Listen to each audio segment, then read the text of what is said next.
So you're trying to figure out which class to play in Ni no Kuni Cross Worlds? Let's see if I can help. Hello, it's Haz here, and in this video I will cover all 5 classes in Cross Worlds, all their core abilities, active abilities, their passives, and what they're good at. I had to translate most abilities from Chinese, so keep in mind, names and minor details might change. I unfortunately do not have access to the English version. Before we get into class specifics, let's clear some of the most common questions regarding classes. There are 5 different characters in Ni no Kuni Cross Worlds, and each of them are gender locked, meaning you can't change how they look too much. Each character can use 6 abilities at a time, 3 of which are always your basic class abilities you start with. The other 3 abilities you can customize and mix with universal skills. You can also equip 3 passive abilities at once from a list of class and universal passives. Now, since this is a mobile gacha MMORPG, it means you will have to be dedicated to your character to see long-term growth. For this, I highly recommend to choose your class based on your preference, whether it's visual or gameplay, as you will not have an opportunity to reroll later or use other classes efficiently, since you won't have enough resources, even if you spend enormous amounts of money. You will be playing the same character most of the time, and you will use their 3 base class abilities, so I recommend choosing the one you feel most comfortable with. Most common question is, which is the most free-to-play friendly or the strongest class? In my experience and knowledge of the game, I recommend against going in with that mentality, since all classes are useful and needed in both PvE and PvP endgame. And again, if you get bored later or change your mind, well, you're screwed. Additionally, your overall power will depend on how well you built your account, how active you are every day, and how lucky you got with your gacha rolls. Definitely not on which class you're playing, so choose the class you vibe with the most. With that said and told, let's get into it. Alright, let's go! Whee! Trust me, and stay close. Rogue is your support DPS type character. They excel at supporting their team with damage buffs while being extremely mobile and annoying from afar, dealing damage. As you see, Rogue is bow user, and I would say they are your typical hunter type class, kiting, running away while stunning, slowing enemies, and buffing their team. I won't repeat this on the other classes, but it's important to note every class is pretty much equally capable of solo playing and grinding, since the game has infinite amounts of potions you can buy, so don't worry about solo damage and survivability. They're all very close to each other. Their 3 core class abilities are Rain of Arrows, Multi-Shot, and Evasion Shot. Rain of Arrows is your usual AoE ability, dealing damage in a circle while also slowing enemies inside by a great amount. Multi-Shot is one of their most important damaging ability, as it deals damage in a cone in front of the rogue while pushing back enemies and slowing them. It's incredibly important since it's a defense ability and one of the coolest utility Rogue has. And Evasion Shot is your emergency exit, dealing damage in front of you and leaping back, avoiding damage. Rogue's ultimate ability is Spirit Arrow. You summon a giant spirit behind you that deals massive damage in a line in front. That is increased by 100% against monsters. Now let's take a look at their optional class skills. Blazing Heart is the most important buff of Rogue, giving 7.5% attack power to the whole party at level 1 for 15 seconds. This is the main damage buff of Rogue, and leveling this skill up will increase its effects. Solar Flare is another fantastic crowd control that deals light damage in a circle, slowing enemies, but upon the skill's end it explodes and stuns everyone caught in it for 3 seconds. Twisted Arrow is a dark ability similar to Solar Flare that suppresses enemies caught and they cannot move, making it very powerful with combos. Showtime is another buff, giving a massive stat boost to the player with the strongest offensive power in the party. This is another great support utility you can give in a party, for a witch for example, but in solo it will always work on you too. And finally, Overcharge boosts the ultimate gauge build-up for the whole party and their attack speed. This means everyone will be able to use their ultimate abilities sooner. I have also gathered the unique passive abilities for Rogue. As you can see, most of these passives synergize with your class abilities, so they are a great choice for certain combinations like dealing damage against slow targets or boosting your party's buffs. I won't explain these passives in detail, so please pause the video if you'd like to read them all, but they are fairly straightforward.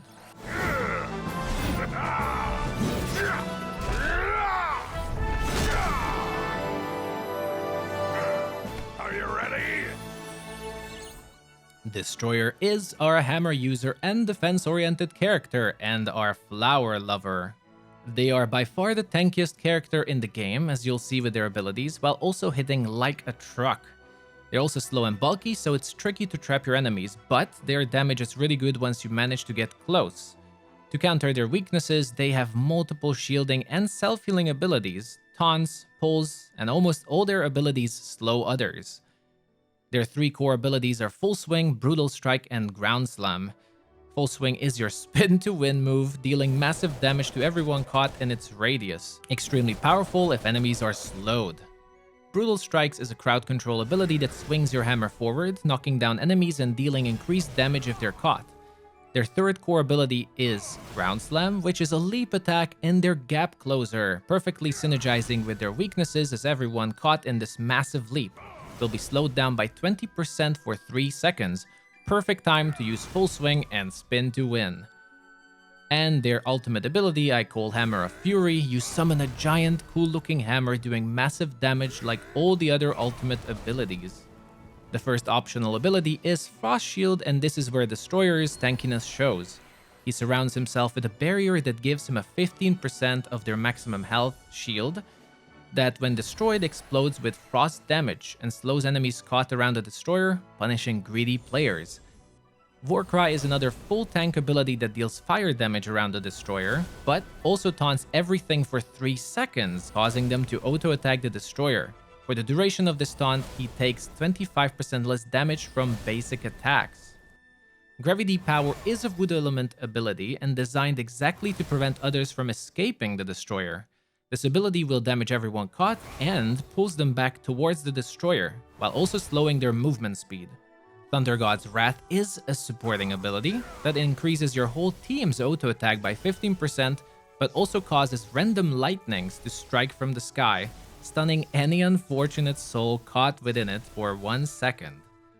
And finally, Unwavering Heart summons a massive shield around the Destroyer, reducing all damage taken by 15% for 8 seconds. Destroyer's passives enhance their tankiness and control over their own or enemies' movement speed, so they really have amazing abilities, as you can see, to counter their slowness. Please pause the video here to see all details.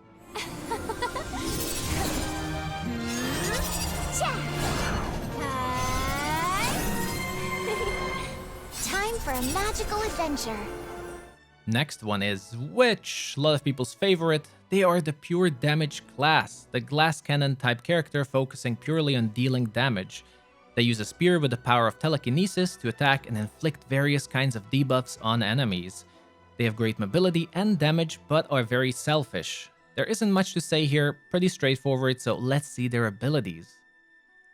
Their 3 core abilities are Piercing Storm, Dancing Spear, and Storm Spear. Piercing Storm is a damaging ability in a line that also knocks down enemies for 1.5 seconds. Dancing Spear is a cool channeling ability where Witch spins around damaging enemies in AoE and gaining a 10% damage reduction while doing so. This is great for emergency defenses. Storm Spear is another AoE spin attack, but this time it also slows enemies caught by 20%. The Witch's ultimate ability is Rain of Spears, where each spear raining from the sky deals 80% power damage to everyone caught. It also deals 100% more damage against monsters, of course. Here comes the Witch's optional abilities, where their true strength lies with massive debuffs. Flame Strike is a fire damage ability that reduces enemy defenses by 15% and healing taken by 20%. Amazing for picking out a target from your enemies. Crystal Wave is a normal AoE water ability, but with a twist that it also stuns. Deadly Strike is your dark damaging class ability and another great debuff, increasing enemy damage taken by 12.5%. You can already see how much debuff stacking Witch can do to pick out singular targets. Blink is their first defensive move. It's a normal blink teleporting you forward, but it gives you a 1.5 seconds invulnerability window. On top of it, for 5 seconds you can decide to teleport back to your starting destination. And Twilight Nova is your second support ability. You unleash a burst of light energy and you get healed for each enemy caught in its waves. Witch's passives further boost their strengths to deal massive damage, but they also have a couple of defensive ones to stay alive a bit longer when needed, since they're quite glass cannon. Once again, please pause the video here if you'd like to read them all. Stick with me!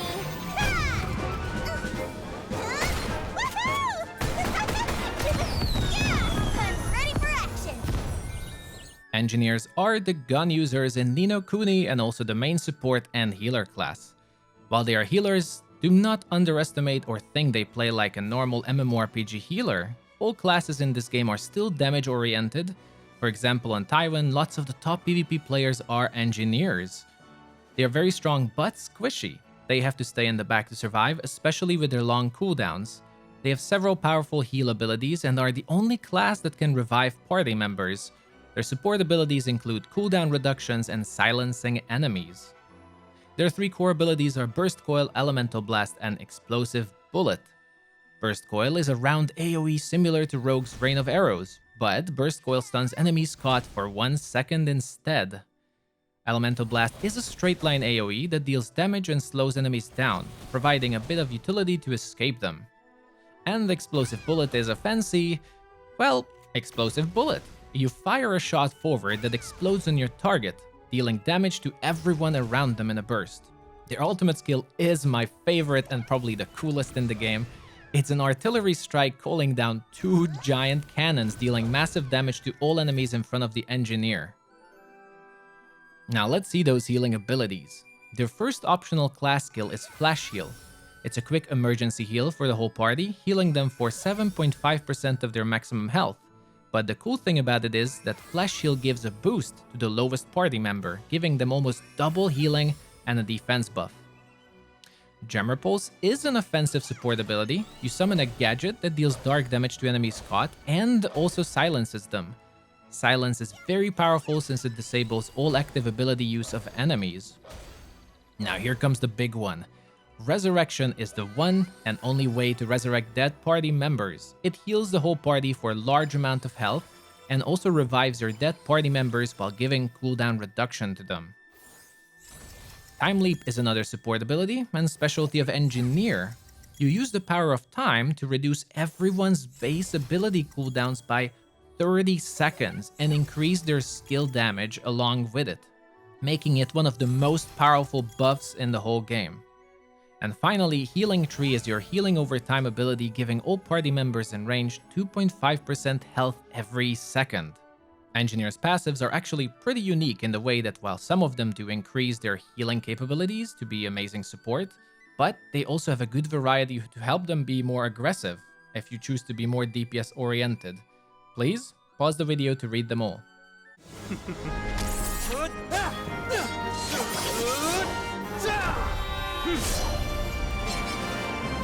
I'll go anywhere with you. And finally, I love Swordman for the last, as Swordman is our hybrid class. They split their specialties in damage, supporting, defense, and healing.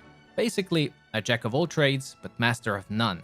They are the sword users, so they gotta stay melee, but they have a wide range of abilities you can customize to focus on damage, tanking, or supporting your team with various buffs and debuffs. Swordman is excellent choice for players who'd like to have a good variety of gameplay to choose from. Their 3 core abilities are Flash, Flying Slash, and Spinning Swords. Flash is a flurry of attacks around the Swordman, dealing damage and also inflicting slow to enemies caught. Flying Slash is another close range attack, applying additional movement slowing to enemies.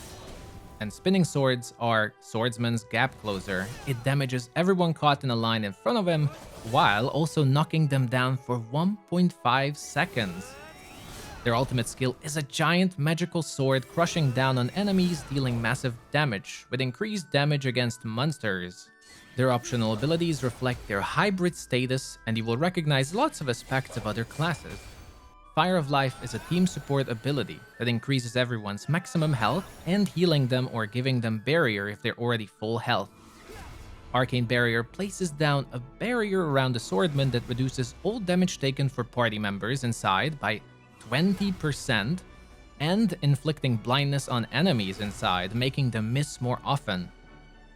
Guardian Sanctuary is a full support skill applying damage, attack speed, and movement speed, and defense buffs on all your allies. Now with Blade Spirit, we're back to a bit of offense. It drowns the Swordman's blade in light, making it deal light attribute damage and increasing your attack speed. It also boosts your other elements' damage a bit, but it's mostly used for its light damage since elements matter a lot. Finally, Siphon Blade, you deal dark damage to enemies in front of you and knock them down for 2 seconds. The big thing is that they suffer a massive defense debuff, while you also boost defense of your allies around you. Their class passives are also a mixture of different classes, giving him defense, buffing allies, or stunning enemies and being ultra aggressive.